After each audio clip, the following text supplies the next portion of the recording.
The service is about to begin. Everybody, please take a seat. Oh, okay, that's better. Yeah. Mm-hmm.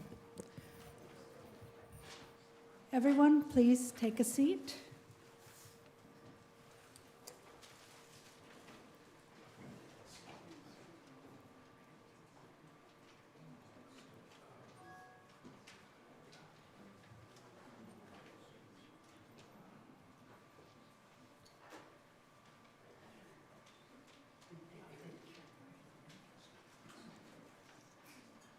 Welcome to the Unitarian Universalist congregation of Grand Traverse.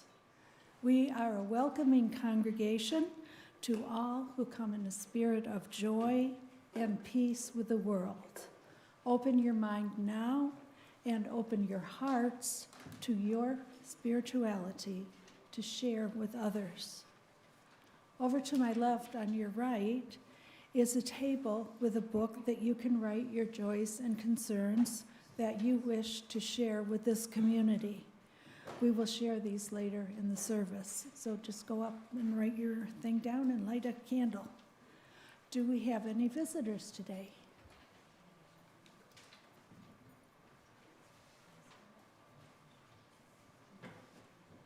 Yes, somebody says, oh, there you go. Do you want to stand up? And tell us your name and where you're from. My name is Jen, and I'm from Gaylord. From Gaylord, thank you. We're welcome here. Thank you. Uh-huh. Anyone else?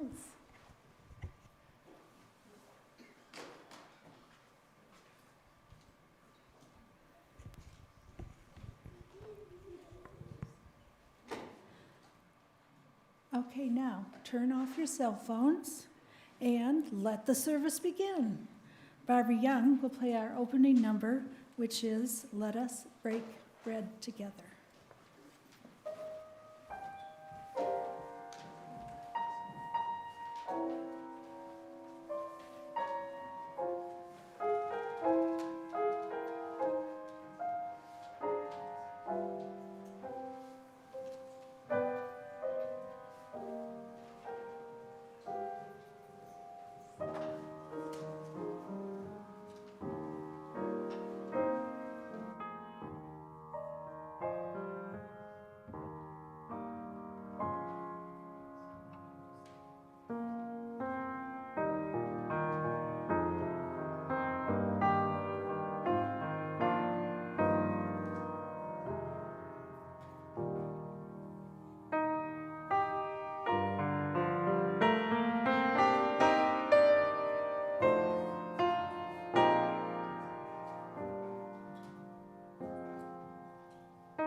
Whoever you are and wherever you are on life's journey, you are welcome here with us this morning. Welcome to this table that is set for all, this table that is both long and wide enough for all to find their place, for all who still have yet to find their place at any table. As we join in worship with one another, I invite you to receive these words from the Reverend Jan Richardson, entitled, "And the Table Will Be Wide." And the table will be wide, and the welcome will be wide, and the arms will open wide to gather us in. And our hearts will open wide to receive, and we will come as children who trust there is enough, and we will come unhindered and free. And our aching will be met with bread, and our sorrow will be met with wine. And we will open our hands to the feast without shame. And we will turn toward each other without fear, and we will give up our appetite for despair.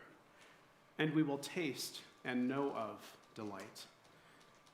And we will become bread for a hungering world, and we will become drink for those who thirst, and the blessed will become the blessing, and everywhere will be the feast. Dear ones, as you come for this service of communion this Sunday, may our table be wide. May we taste of bread to remind ourselves to become bread for a hungry world. And most importantly, may we come today to be nourished, to be fed, to join at this table and this potluck of humanity, hearts, personalities, and ideas. I bid you to come and join us and to come and let us worship together this morning. We join now to light our flaming chalice, the chalice as an original symbol of communion, also borrowed from our Christian roots as a faith. We light this flaming chalice, and Misty will light this as I share words from the Reverend Michelle Collins.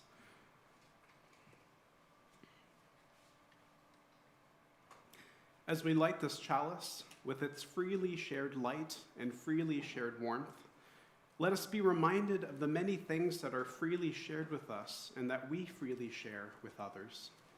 May we lean into generosity shared from the heart that can warm those around us.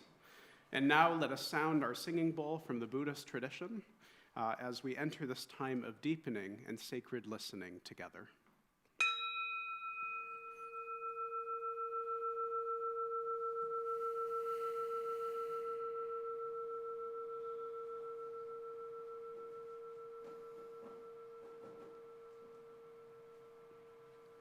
And now if you would get on up and join in singing our opening hymn this morning, Rising in Body or in Spirit, number 1010 in the Teal hymnals, We Give Thanks. The VE has some folks that will lead us in singing.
So now it's time for the offering. It's a privilege to sustain a congregation such as this, knowing that it's not just for today, but for next week and next month and next year, for our ancestors and for our progeny and for the circle of life. Our stewardship touches those within and reaches beyond these walls. Our offerings especially reflect our commitment to our UU principle, respect for the inherent worth and dignity of every person, and the pursuit of justice, equity, and compassion in all human relations. Here in the sanctuary, we have baskets with one side for the church and the other for community relations. Other ways you can express your generosity: you can mail a check to the congregation, you can visit the UUCGT website, you can use your phone or iPad by downloading the Vanco Mobile. May our offerings sustain and grow the life and mission of this congregation. May we give in love and know our contributions will be used mindfully.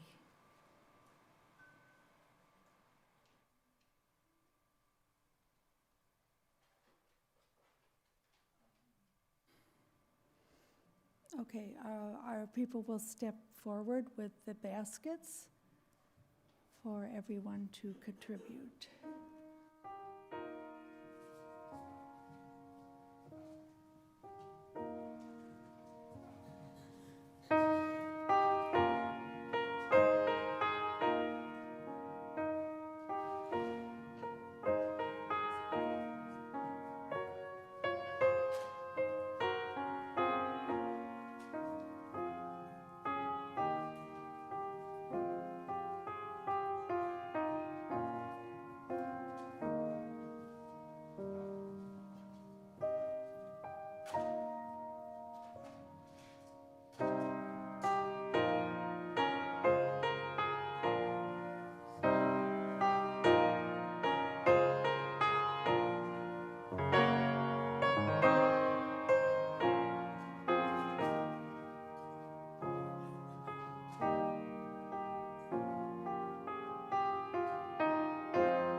It is our practice as a community to set aside time in our service to hold the joys and concerns that touch our lives, those moments and milestones that we know we must share as we are gathered here together. I will be sharing some space with you all this morning. We don't have very many concerns or joys submitted today, but nevertheless, I know that they are on our hearts, and so we will hold some space together for those. If you have a joy or a concern that is too tender to share, that feels too raw, you're always welcome to reach out to myself or to a member of our congregational care team. I see Joni is wearing the sash there with congregational care, and so she's a person you can always talk to. Or you can simply just hold it on your heart as you are held in the love of this community. None of us is ever meant to travel life's journey alone. And so now I invite you into a shared space of holding as we draw our mind and attention to all those in our lives that need healing.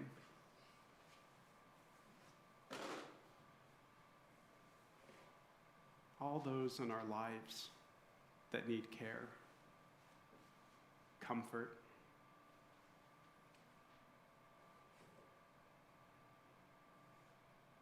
those in our lives who are experiencing loss or deep grief.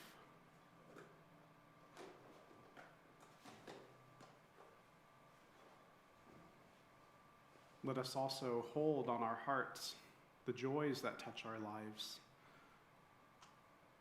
moments of wonder, of awe,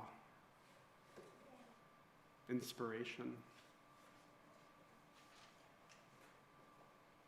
joys found in unexpected and small spaces, moments of delight. And now let us hold on our hearts all the joys and concerns that remain on our hearts in the silence.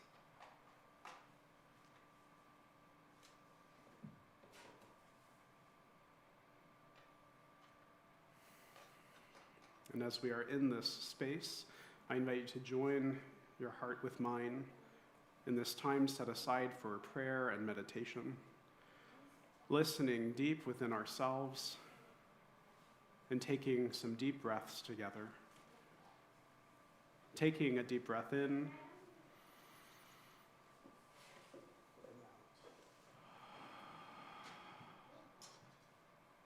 another deep breath in, and out.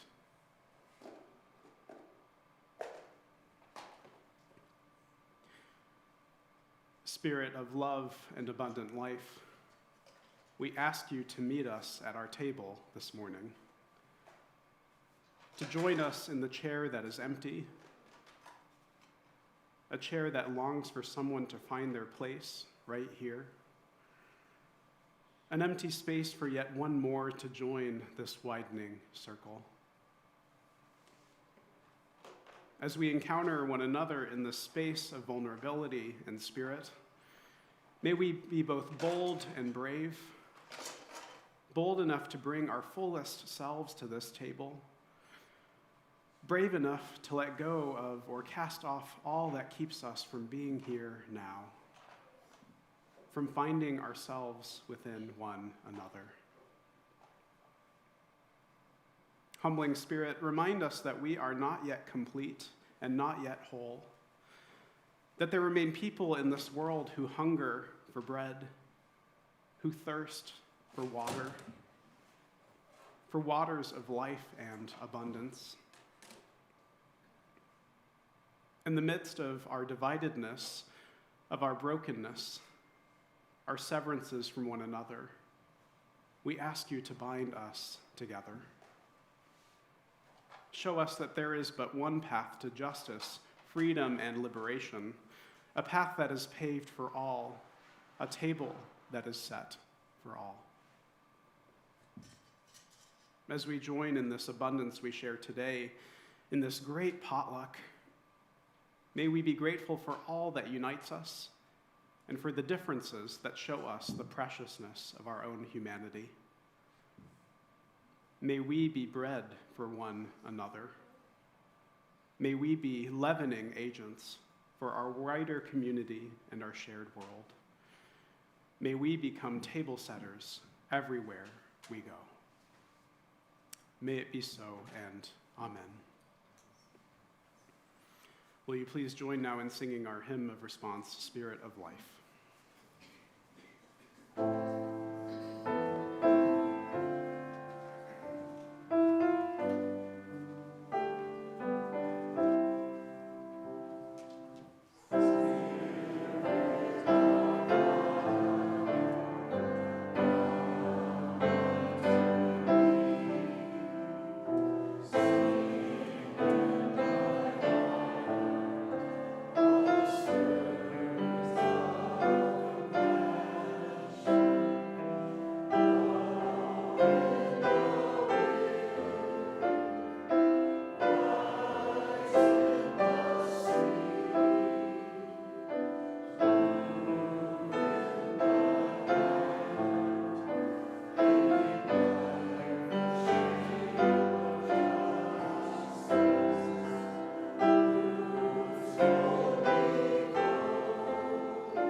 Our reading this morning is a reflection on the Transylvanian Communion written by Reverend Joe Green. She mentions a lot of people who were very important in the founding of the Unitarian Church as Unitarian, and I hope that at some point Alex will let us know who these people are and what they were, why they were important. Anyway, she says, when I was in Transylvania for a month, when I was in seminary, I was able to learn so much about our roots of Unitarianism there. I was able to stand on that rock that Frank David supposedly stood on when he converted the entire town after the Edict of Torda to Unitarianism and convinced King John Sigismund to hold Unitarianism as the state religion. I was able to climb up the citadel in Deva, where he was imprisoned and died, to offer a prayer for the visiting UU group who had toured this memorial site. And while I was in Transylvania, I was fortunate enough to observe a communion. This was one to celebrate Pentecost, but they did the same ritual for each observance, which occurred 4 times in a year: Christmas, Easter, Pentecost, and their Thanksgiving, which is the end of September. I was staying at a Unitarian minister's home, Reverend Robert Bullent, in Mezco, also known as the Alabaster Village, where Ferry Bellings had lived, and I watched him prepare the communion table in the parish house that morning before he took it to the sanctuary. I watched him take a loaf of bread, cut off the crust, cut the loaf into 1-inch strips, cut the strips into 1-inch cubes, and cut those in half.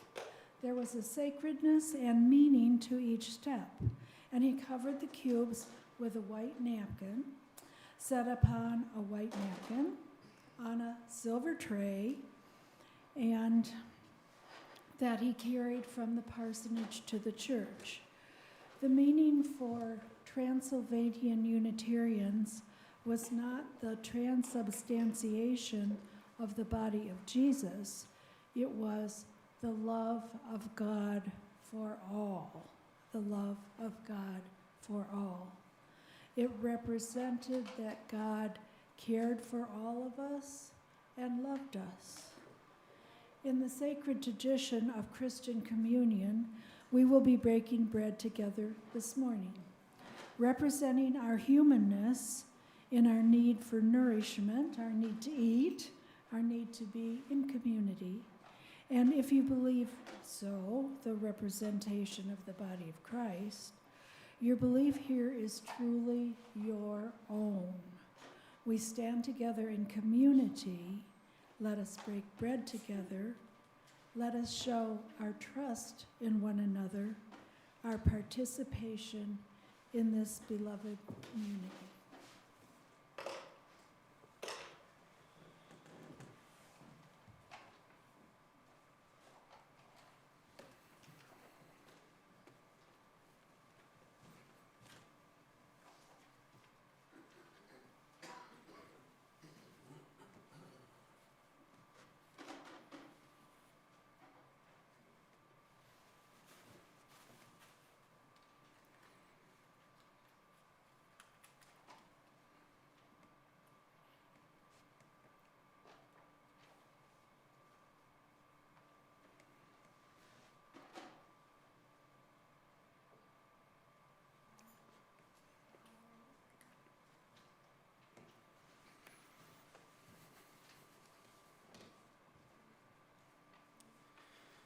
I've got a great communion story for you, one that I'm sure none of you has heard yet. But before I tell you the story, I need to get a sense of the room. How many of you have ever seen the popular TV show, The Good Place? It's been out for a while now. Okay, I'm seeing a lot of hands. That's good, that's good. So the show is about a woman named Eleanor who discovers that there is, in fact, an afterlife, both a heaven-like utopia, a so-called good place, and a bad place. I bet you can guess what that place is like. There's a woman named Janet who is basically the human manifestation of Siri or Alexa, who grants people in the good place their every wish. And there's also a bad Janet, the same persona but for the bad place, who's quite a bit ruder. Now here's where it gets interesting and pertains to my story about communion. A few years back in divinity school, I found myself at a Catholic mass on campus dressed as Bad Janet for Halloween. I am talking full-on drag. I had on a black leather jacket with a totally ironic UU shirt with the words, "Love the hell out of this world," a blonde wig and makeup, all of the fixings. One of my queer Catholic friends invited me to go as Bad Janet, and he insisted that he would go as Good Janet. And so we planned to go together to a Halloween party happening later that day as a dynamic drag duo. We even won the award for the best costume that night. Though we didn't have time to get changed in between events. Some friends who were heading to the party invited us also to a mass beforehand, not a high church Catholic mass, but a small circle gathering in a priest's home. The priest also was one of my professors. And you can probably see where this was going. In all travesty and sacrilege, there I was showing up to this mass, this circle, in full Bad Janet drag. I was so convincing in my Halloween costume that the priest, even including a couple of my friends, didn't recognize me. They started introducing themselves to me as if I was some new girl that they had yet to meet. It got even more interesting when I spoke and people started to realize who it was beneath the wig and makeup, quite a deeper voice than they were expecting. And in this space, when the bread and cup were passed, I was struck with the profound invitation by the priest, my professor, to actually receive communion. To receive as a non-Catholic, as someone who was coming completely in drag to this space, someone who didn't believe the bread or wine was anything more than just bread or wine, I was really taken aback by this invitation. After having attended enough masses to know that I really wasn't supposed to partake, there I was, standing in this circle, welcome and indeed out-insisted, even after folks realized who I was. For me, it's an illustration of the volatility of such closed, gate-kept spaces, how no matter how hard we try to shut the door or keep people out, inevitably the bread is broken and the wine is poured. Inevitably, the meal, or whatever it is we are keeping out of reach from others, makes its way to those we try so hard to keep out. Something that relates to what it is we are doing here today and the radical space we are co-creating together. So today we're exploring the Christian tradition of communion, a topic for a service that might have made a few of you antsy, skeptical, or even somewhere in between. Perhaps you arrived at this service with many questions like what this ritual might be like, or just how far off the deep end we're going to go today with the whole bread becoming body and wine becoming blood thing. I bet you didn't expect to hear a sermon about your minister in full drag. Or like a good Unitarian Universalist, perhaps you were wondering what version of communion we might be doing today. It could almost be a UU joke with how we Unitarian Universalists will turn anything into a communion. You might have seen a flower or water communion in your time here. Through the service, we are attempting to reclaim communion, the act of breaking and sharing bread together, to hearken back to the tradition that Jesus celebrated with his disciples.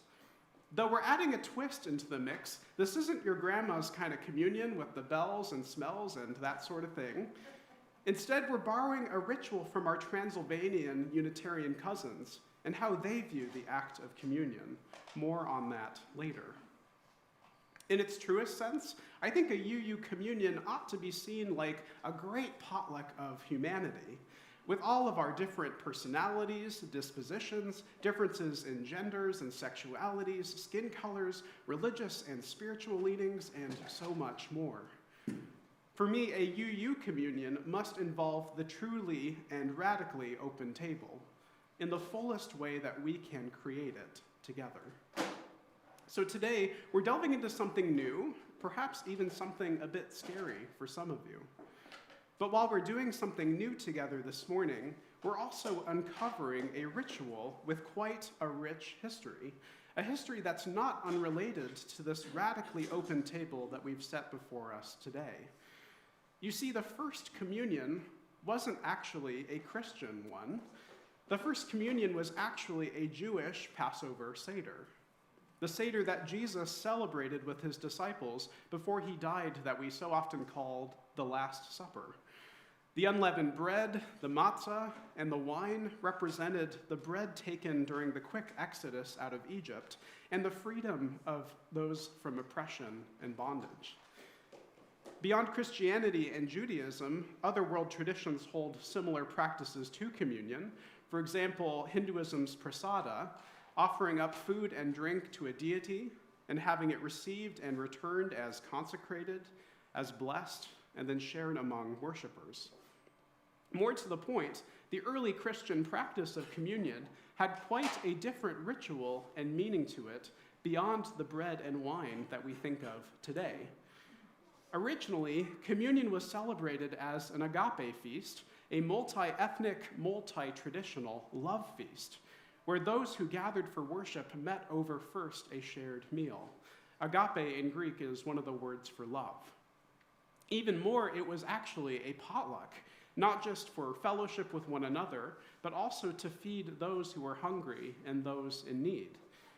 The Eucharist, the bread and wine, was originally part of this meal, but grew to become a separate ritual over time. And originally, whether the bread and wine really and truly were transformed into the body and blood of Jesus was actually a matter of great debate amongst early Christians, though you can guess which perspective eventually dominated and displaced the others. We don't have time to get into transubstantiation, consubstantiation, and all that noise today. The bread and wine eventually became reserved for just a select few, for just the Christians among them. And later, the love feast itself changed from the meal of radical sharing. The higher social classes started to eat first and consumed the finest parts of the meal, leaving those who were disadvantaged with the leftovers. Today's practice with the sacrament of the wine and bread seems far removed from these roots that our Unitarian cousins in Transylvania tried hard to cling to in their view of communion.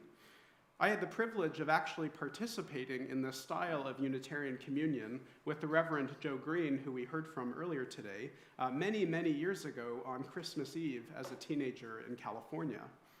It was a communion that has stuck with me ever since, noticing those little cubes of bread on the altar, the large silver plate, hearing how the Transylvanian minister meticulously cut the bread into cubes, much like your minister did for this service, quite a bit of cutting. I remember feeling nervous, too, knowing what significance this tradition had for Christians, knowing also that communion had a lot of baggage that came with it, believing you were actually eating and drinking the body and blood of Jesus. To some, it might sound a bit creepy. I certainly wasn't a Christian, and I remember feeling trepidation as I walked up to the altar and took a small piece of bread. I was reassured by our Unitarian theology that the bread up there wasn't transubstantiated or the body of Jesus, but instead was a sign and a symbol of love served up for all. That no matter who I was showing up to this table really was set for me and prepared with me in mind. That's the sense of what we're doing today, setting a table for all people, a table where love is served for all who might share in it. As we pause for a moment, I actually invite you to glance upon this table, this place that has been set for you. What are you feeling as you look upon this table? This place that has been set for you, what do you find stirring in you, maybe even giving you pause? What might be keeping you from this table and from other tables in your life? Tables where love is being offered and readily served. What anxiety and fear do you feel? Perhaps the anxiety of needing to believe a certain way, or of being someone other than who you are here right now? What would it mean for this space to be volatile, to be so radically open to each and any, whether we come in a wig or costume, whether we believe ourselves to be worthy of the love we receive, whether we are received at the tables we can choose, and whether we are turned away from others? Dear ones, this is a table that is set for everyone, no matter who you are or what sacred path you follow or where your journey has led. In the spirit of communion, we Unitarian Universalists need to become table setters, to go and set tables in places where they are not yet set for everyone. We have a responsibility to go out to feed, clothe, and house people in need, to serve love even with our own presence, welcoming others to come and do the same. This bread up here is merely bread. It is flour and yeast, lovingly baked by our very own Mary Kiner and prepared for you. It is a symbol of the radical potlucks that Jesus and his followers held with all sorts of people: tax collectors, sex workers, those who were hungry, unhoused, those seeking shelter from a rough and broken world. At this table sat perfectly imperfect people. People who were told they were lesser than or somehow unworthy of love, messages that we all receive throughout our lifetime. This bread up here is just bread, though perhaps for you it needs to be more than that. A reminder of Jesus' teachings, an affirmation of the love that you deserve that you do not allow yourself to receive. Physical bread that will nourish and sustain you, or at the very least will taste good. I'm sorry I don't have any jams or butter for you. Sometimes we need to come to our community and receive love, to receive that which we hunger and thirst for, be it for connection, for care, or sometimes even real food and drink. This can be hard for those of us who are bad at receiving the gift of love, or for even asking for what we need. You know that that is a growth area of mine. As I've said, this bread can be what you need it to be. At the very least, may it be an affirmation of how we as Unitarian Universalists truly are table setters. We are called to go out from behind our walls into a world that needs more love and connection. As we partake of this bread, may we receive the blessings of welcome and inclusion that surpass all of our own understandings, that go beyond our beliefs about who we are and who we ought to become in order to call ourselves worthy. Know that all of who you are is welcomed at this table. And know, too, that this table is strong enough that even if you don't feel worthy, even if you don't choose to come forward to partake, all of this is okay. Communion, in its best sense, invites all of us to the meal. For those of you in our sanctuary, we actually do have both gluten-free and gluten-full options for you to share. For those of you at home, you by all means are invited to the feast as well. Perhaps you might find a piece of bread, a cracker, or even a biscuit or cookie, maybe even some tea or coffee to wash it down with, or wine, I won't judge. Remember, anything can be communion for you use, not just bread. Enjoy these other elements alongside us here in the sanctuary as we open a time of breaking bread together. Know that you are beloved, that this table has been set for you and with you in mind. My only question for you is this: will you come to the potluck? May it be so, and amen. Dear ones, the table is set and we are ready. You may now come forward in waves. I will invite you to come up in groups. I invite you to come with the assurance that this table is set for you, to come with hungry hearts to be nourished, to come even if you're just receiving a piece of bread. Let us now break bread together. I'll invite you in different groups to come forward. The VE will sing with us as we partake, and then after that, we're going to hold some space where Barb will continue playing instrumentally, so we can allow our wonderful VE members to also partake if they choose. Let us now break bread.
I hope all of you that wish to receive got to have a chance for some bread, and we have lots extra that I'm sure we'll have available to snack on in coffee hour. So make sure you take some. Mary put a lot of work into these loaves, and we're really grateful that she baked them. Before we close our sacred time together, we do have a couple of quick, short announcements. Our final starting point session is today after our service from 12 to 2 p.m. All of you, no matter what your level with UU is, are invited to attend if you'd like. We'll join back here in our sanctuary after a quick break for some coffee and snacks, and we'll join back here at noon. You've also likely heard some noise about our auction fundraiser. Probably heard me talk about that a few times. We actually have some exciting and some surprising developments for you. A couple of anonymous donors have actually stepped up to match dollar for dollar the proceeds of our auction for up to $9,000. This means that if we raise $9,000 this year, we actually would be taking away $18,000 away, with the end of the night. That's even more than we raised last year. Things are really getting exciting, and I want us to just all hold gratitude for those anonymous donors and this wonderful gift that they've given us. So just reminding you to send in your idea for an experience or service this year that you might have to offer. Nothing is too small, and everything you offer is actually doubled in value. So get creative with your experiences, your services, workshops, and tutorials. You can even submit some items or baked goods so long as you handle all the logistics with delivery. Reach out to Brian Beamer with help on the website if you have trouble, and then we have Chris Walter and Rick here. Chris, you can speak to about the auction if you have any other questions. Oh, Mary. Oh, okay. Mary is actually here. Mary is the person to contact. Lastly, our harvest gathering at Twin Lakes is a week away. So send Chris or Rick, this is where you both come in. So make sure that you reach out to them for your tickets and get signed up for that. And now, let us please rise in body or in spirit and join in outstretching our hands or joining hands. Remember, this is the symbol of please, respect, I don't wish to be touched. Let's, try to remember that. And so I invite you to rise in body or in spirit and join in this now.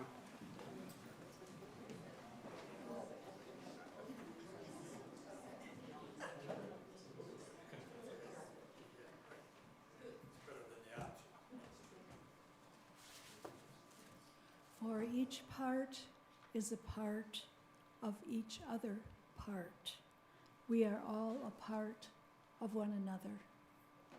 For each part is a part of each other part. We are all a part of another. Words of Carolyn McDade.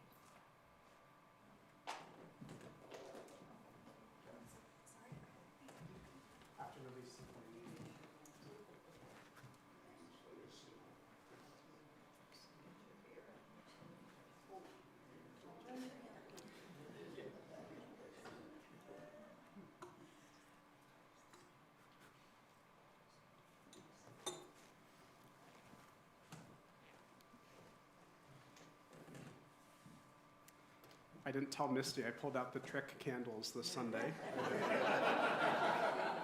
In the spirit of covenant, community, and commitment, and in the spirit of communion and the tables that we set for all, may we be made ready to serve one another and create the world we so desperately dream of.